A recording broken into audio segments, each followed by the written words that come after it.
you ever feel unwell?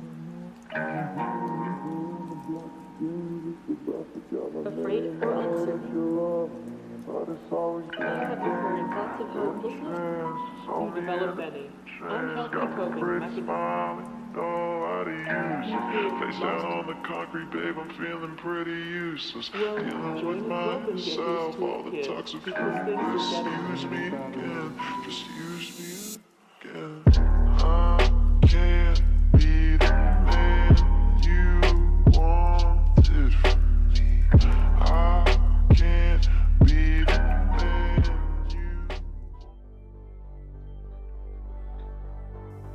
Did you like that? I spent 40 straight days studying on TikTok for that intro there. I have never felt so enraptured, uplifted, or enlightened by teenage pheromones and the overwhelming volume of crackhead energy. But that is all behind us now, so rest assured, I don't feel good about myself. Anyways, Zoomers, aren't they great? They've got a lot going for them.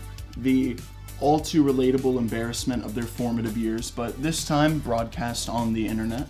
The 90s on steroids aesthetics, the wild and surreal sense of humor that can only come to a teenage brain juiced the fuck up on Synapse development sauce. And don't even get me started on the explosive swath of art and music made by Zoomers on their TikToks, their SoundClouds, YouTube channels, etc. It's also tonally colorful and bizarre, often intentionally dissonant or subversive in its nature. And no, this is not a video about 100 Gex or Billie Eilish. It's like a bucket of unstirred paint up there. You never know what it's going to wind up looking like once you jostle it around with enough socioeconomic turmoil. Also, they get a lot of flack for allegedly being the most sensitive generation, but that's gotta be like the exact opposite of reality, right? I mean, have you seen how a 55-year-old will absolutely short circuit when they're informed that they can be used singularly? The sheer copium is almost palatable. The anger involved in loudly proclaiming that non-binary people have never existed and that it's just a fad. And then Zoomers come along and they're just like, oh, you thought that was bad. Wait until you hear about Zur, Lamau. And of course, they can be really dumb, so I relate a lot.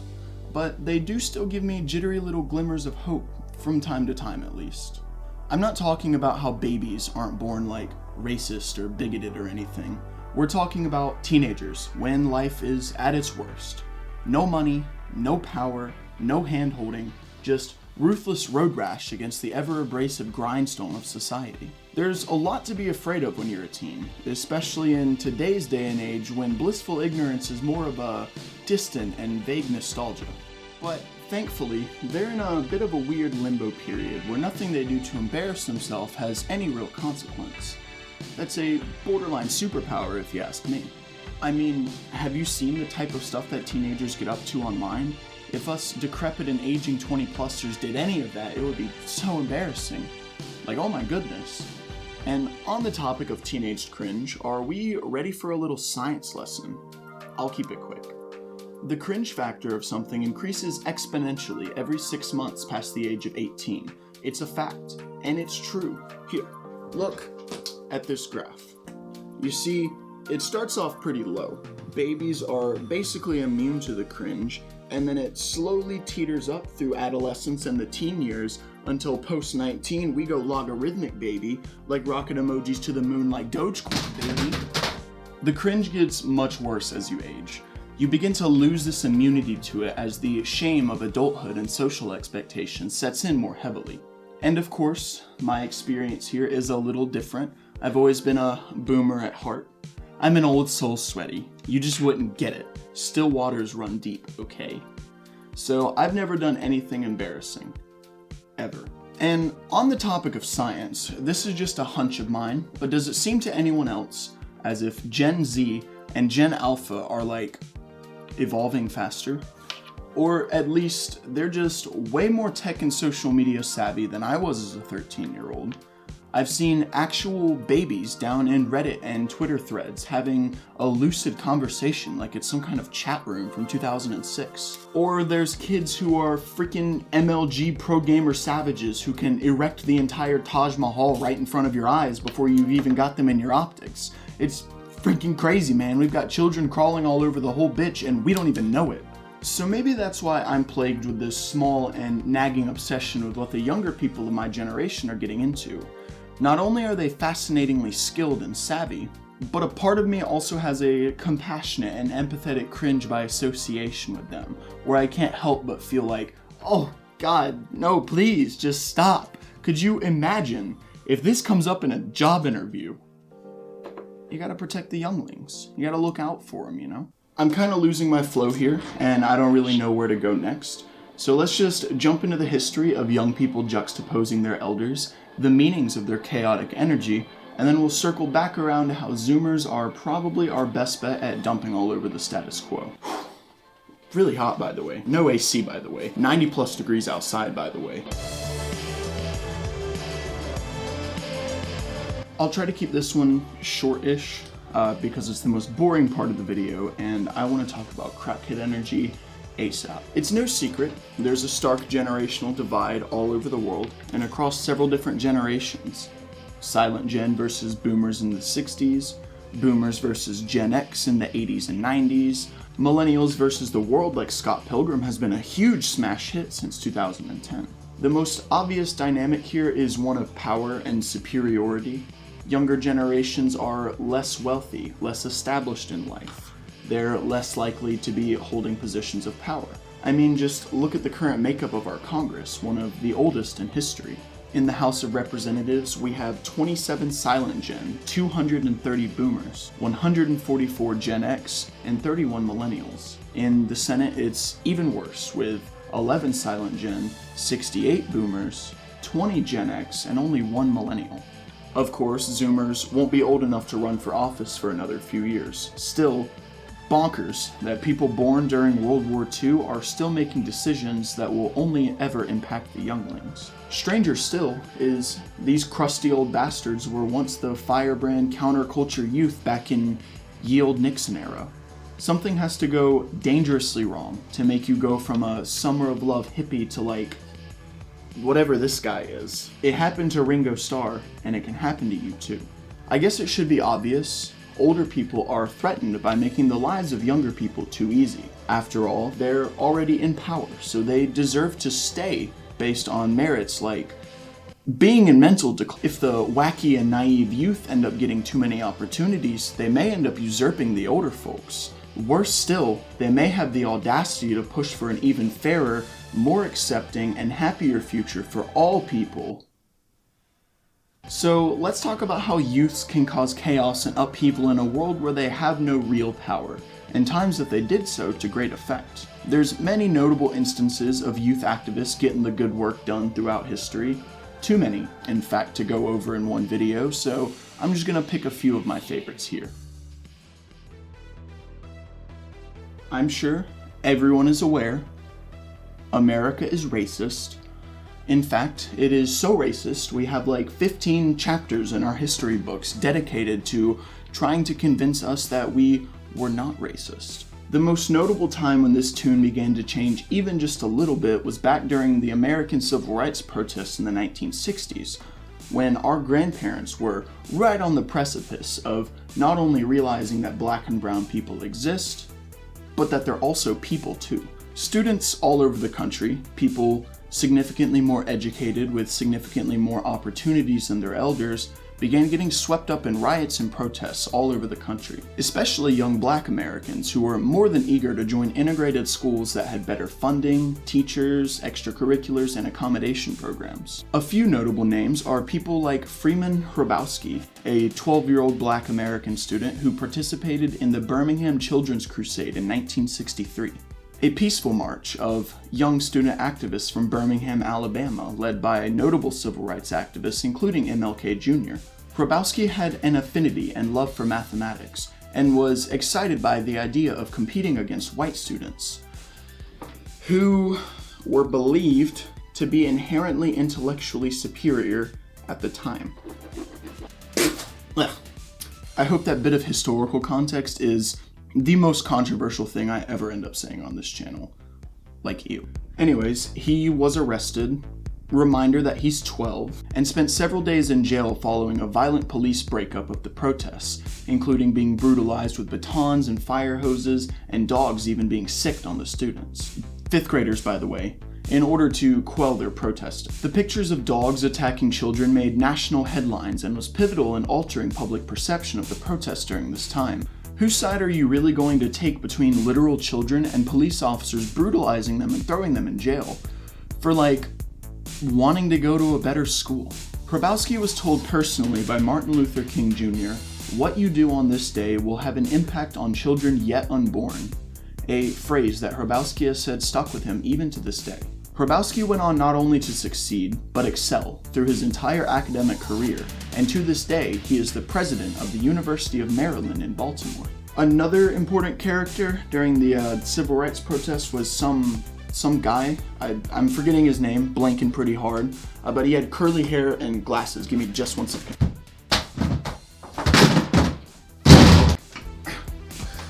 Right, it was Bernard Sanders, a student of the University of Chicago. Now, I am aware that there is some contention regarding Bernie's civil rights record following the 60s and during his time in Congress. However, that isn't what this is about. This is about when he was a youth and his civil rights activism during his youth. Maybe I'll get around to criticizing Bernie's lack of continuity when I make my feature-length film dunking on every politician. Anyways, during the 60s, Bernie participated in many protests. So many, in fact, that his grades began to suffer and his dean recommended he take time off of school. The first of his experiences with protesting was becoming president of the Congress of Racial Equality at his university, and later merging the organization with the Student Nonviolent Coordination Committee. He then became a co-leader during the university's first sit-in, where 33 students hunkered down outside of the school president's office to protest segregated housing. Following this, he began to place flyers all over Chicago to raise awareness for police brutality, and later realized that he was being tracked by the police, who were following him in order to take down the flyers. Perhaps the most famous instance of Bernie's involvement in campus protests was when black students were segregating the installation of Willis wagons, crummy and dilapidated trailers that were a poor excuse for even a rodent enclosure, let alone housing for students. They were poorly constructed and plagued with infrastructure issues such as leaky roofs, the floors falling out, no insulation, etc. In protest, a diverse group of students chained themselves by the ankles and stood in the way of police and bulldozers to prevent the installation of such shoddy and inhumane accommodations. I'm sure y'all know the story here, or at least you've seen this picture. The short version is that Bernie refused to move where he and his fellow protesters stood and was eventually charged with resisting arrest and was arrested.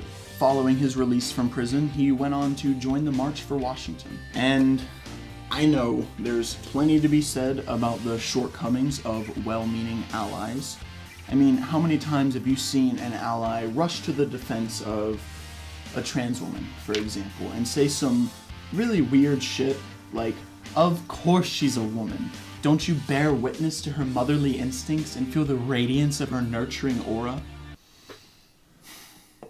But I still think there's something to be said about people who have no skin in the game still stepping up to bat regardless. Dr. King even talks about this in his letter from a Birmingham jail, where he laments white Americans for their inaction during the civil rights protests. That's sort of why I think Bernie's involvement here is important.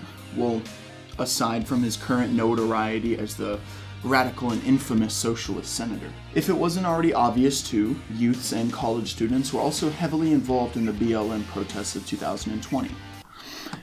There was more than enough live footage and coverage of those events, so for brevity's sake, I don't think I need to go over them here again. I hope we were all alive and at least fairly lucid for those events. But again, it's just a quick hopium pick-me-up when you see an endless roving crowd of people, sometimes not even old enough to vote, still standing to march against injustice, seizing power and demanding righteousness in any way that they can. This happens a lot with pride events too, which of course makes my queer little heart shimmer just a little bit. Is this a coming out? Am I coming out on YouTube right now? Does this count? Hi, I'm bisexual. Nice to meet you. You're very welcome for me not making an entire video where I just talk about myself. Ew. Gun violence and mass shootings are as American as apple pie and a Ford pickup, brother. Or at least it's like the second most hot button justice issue next to civil rights, which makes it easy to make a video about. This one is a little tougher though, because despite all the marches and protests, This one is a little tougher though, because despite all of the marches and protests, there have been very little material change as far as gun laws go in the United States. That vague-ass Second Amendment is a fucking bulwark of a cop-out for addressing repeated cases of depraved and cold-blooded murder. However, I'll try to be optimistic. Voices and protests do have power. The wheels of justice just move very, very slowly. This isn't even LaCroix, by the way. I just refill the cans with tap water after I finish using them because I think it's more environmentally conscious, or at least as environmentally conscious as you can be while buying cases of disposable beverages. Can you tell I'm stalling? Inhale the good shit, exhale the bullshit. Beginning in 2017 and continuing into 2019, there was a significant spike in the number of mass shootings in the US. This number peaked in 2018 with 12 mass shootings occurring across the country, the majority of which occurred at schools. The match that lit this fire was the Stoneman Douglas High School shooting in Parkland, Florida, February 14, 2018. A student enrolled in the GED program opened fire with a semi-automatic rifle and killed 17 students, injuring 17 more. Yet again, young people were forced to organize, hit the streets, and begin protesting. This was the conception of Never Again MSD, an organization formed by the survivors of the Stoneman Douglas shooting. They held a rally at Fort Lauderdale in Florida on February 17th, the first of many to spark across the nation in the next several days. February 19th saw a lay-in at the nation's capital, and February 20th saw hundreds of students gather to protest at state capitals and schools. This all culminated in March with the NRA sponsor boycott, Enough school walkout, and the March for Our Lives protests. The boycott saw over a dozen companies drop affiliation with the NRA. Unfortunately, the NRA continues to be a formidable obstacle in achieving any sort of justice surrounding gun violence. During the March for Our Lives, they claimed that the protesters were violent radicals with a history of threats and destruction, rather than, kids who didn't want to be fucking murdered at school. The NRA is just an awful, awful organization. It's a petri dish of hair-trigger boomers who pickled their brains with bourbon in the 90s under the guise of some counter-revolutionary defenders of liberty. So fuck them. But since they're more of a political institution than a generational thing, maybe we'll learn more about them another day. Anyways, some optimism. Signs that voices are at least being heard, if not received in any significant way. The Enough protests were an invaluable reaction to such injustice. 1 million students across 3,000 schools left their classrooms for 17 minutes to stand in silence in remembrance of the victims of Stoneman Douglas. And thousands of students also gathered to the US Capitol to stand with their backs to the building for 17 minutes. This was a strike on the anvil, heard across the nation, helping to bring gun violence to the forefront of national discourse. Bigger still than the Enough protests were the March for Our Lives, perhaps the most pivotal moment in shaping modern gun control discourse. Nearly 2 million students organized, making it one of the largest protests in US history. They urged for various gun control legislation, such as universal background checks, raising the age of ownership, banning assault weapons, banning high-capacity magazines, and closing the gun show loophole. If any of this sounds familiar, it's because this is basically the boilerplate liberal agenda surrounding guns as of the year of our Lord 2021. Shades of this shift in public perception and political viability surrounding gun policy can also be seen in several other sects of politics. Economics, welfare programs, the first inklings of UBI, and social issues like LGBT and racial minority rights all came from the firebrand passion of young activists. If only we could get around to actually beginning to fix this shit, because wowie, we have not even talked about foreign policy, and that shit is so busted. It's so much worse. But I guess that's okay, because none of our politicians have gotten around to fixing it either. Am I right? Am I right?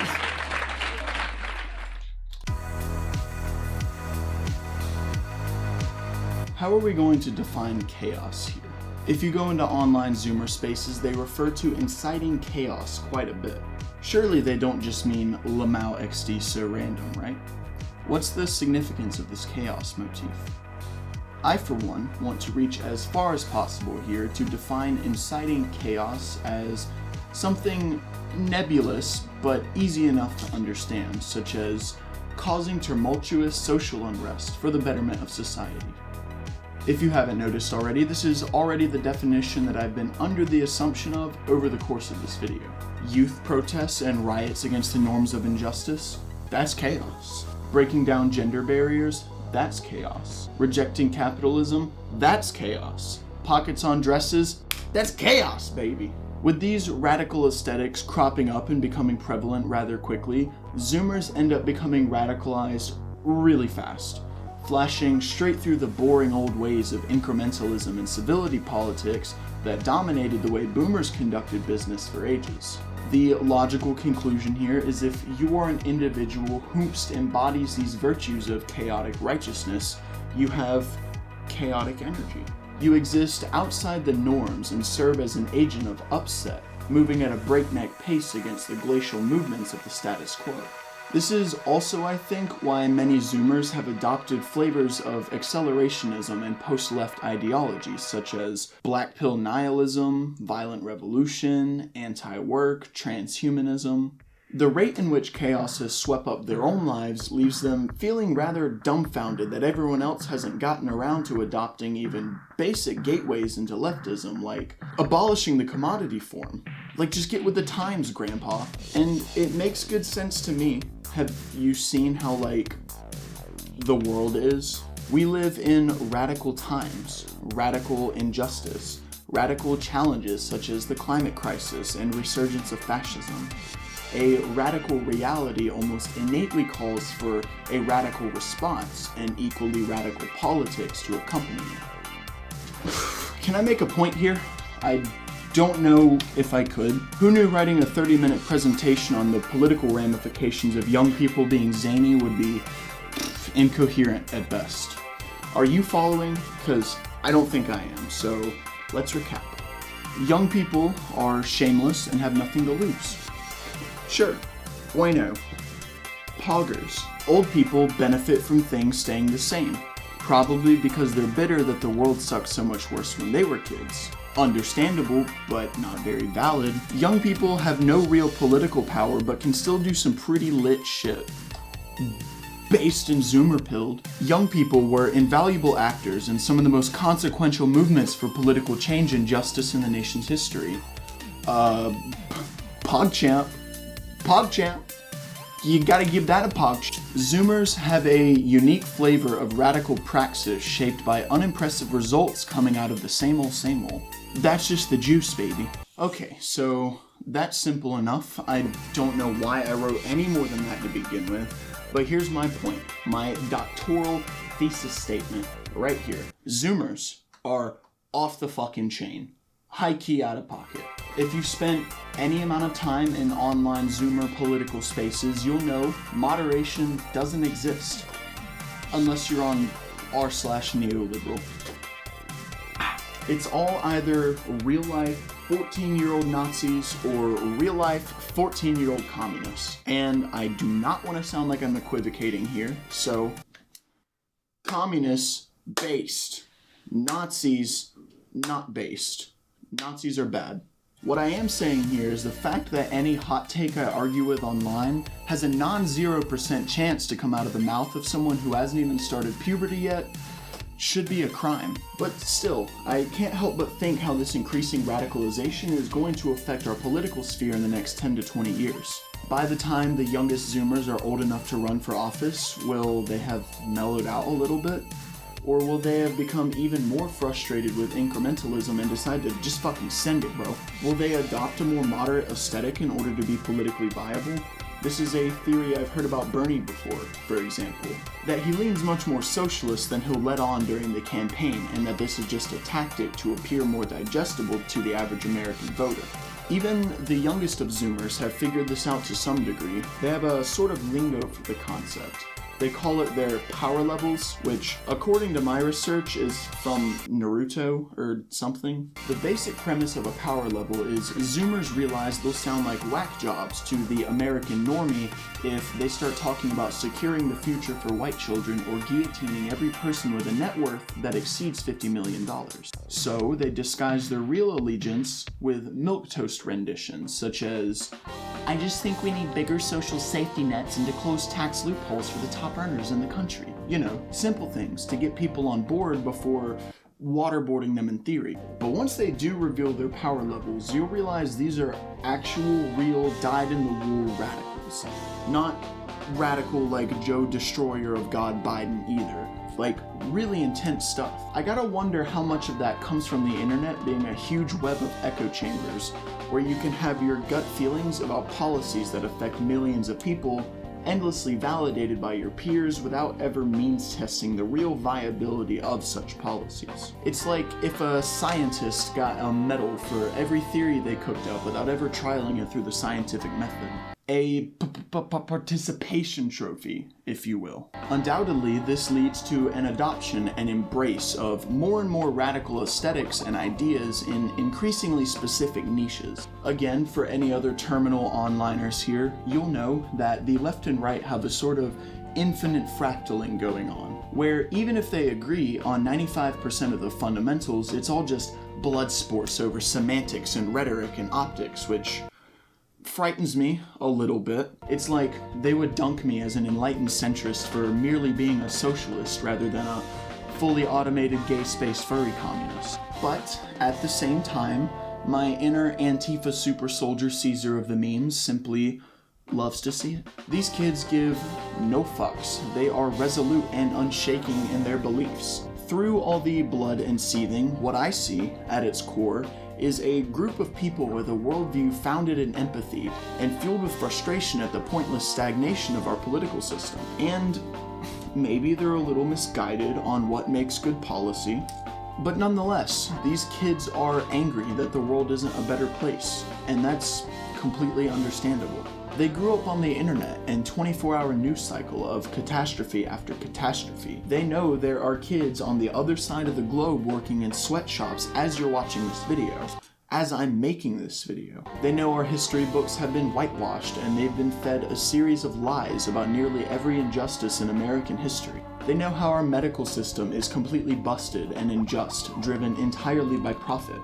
They know how workers are overworked, constantly getting shafted, constantly being underpaid, etc., etc., etc. They've been jerked around and misled by those with authority for their entire lives, and they know it.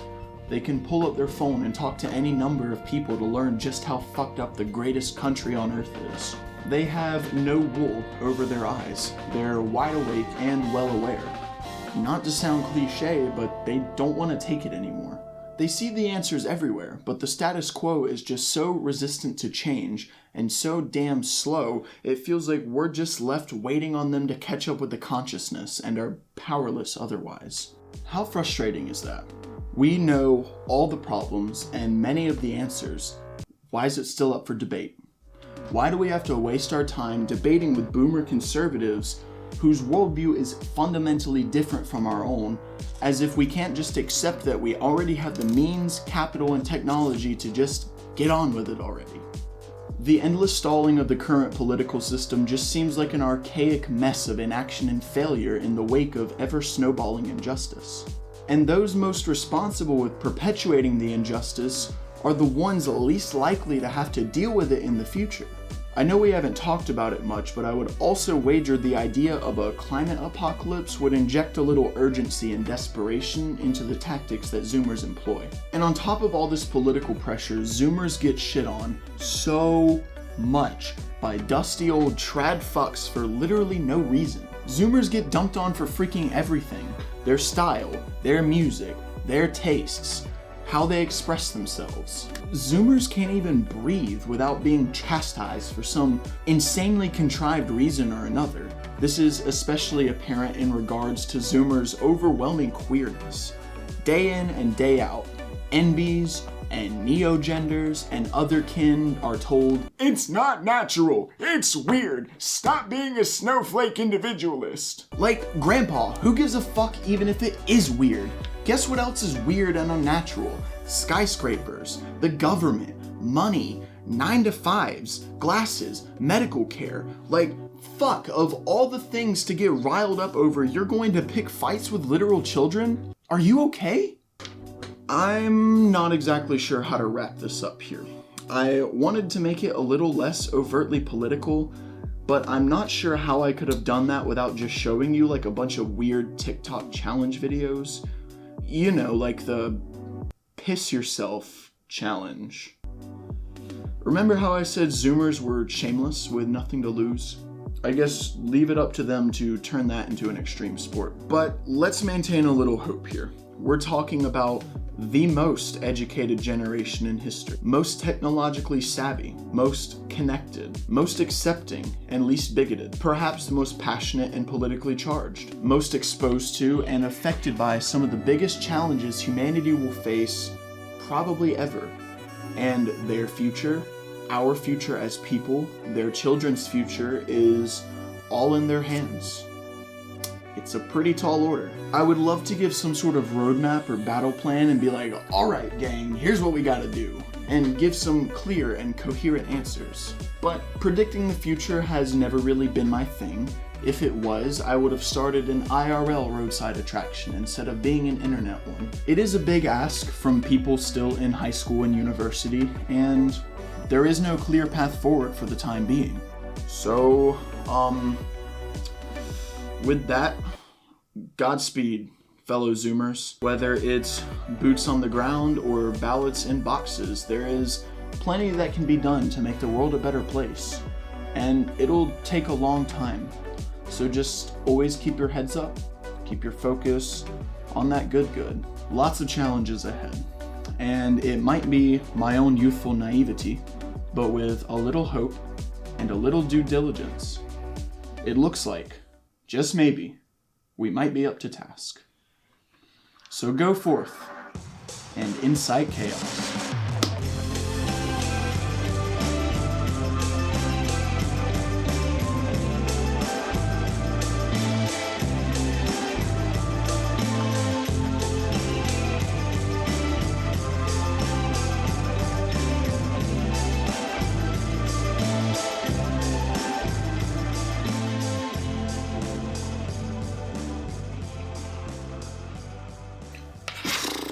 I guess I don't need these balloons anymore. Get one of these, cut in there, yeah, baby. Fuck. These are the dumbest thing I've ever bought. I swear to God. So go fuck. Not enough helium. So go forth and incite chaos. Oh no. This is really stupid, isn't it? Next video is gonna have sulfur hexafluoride in it.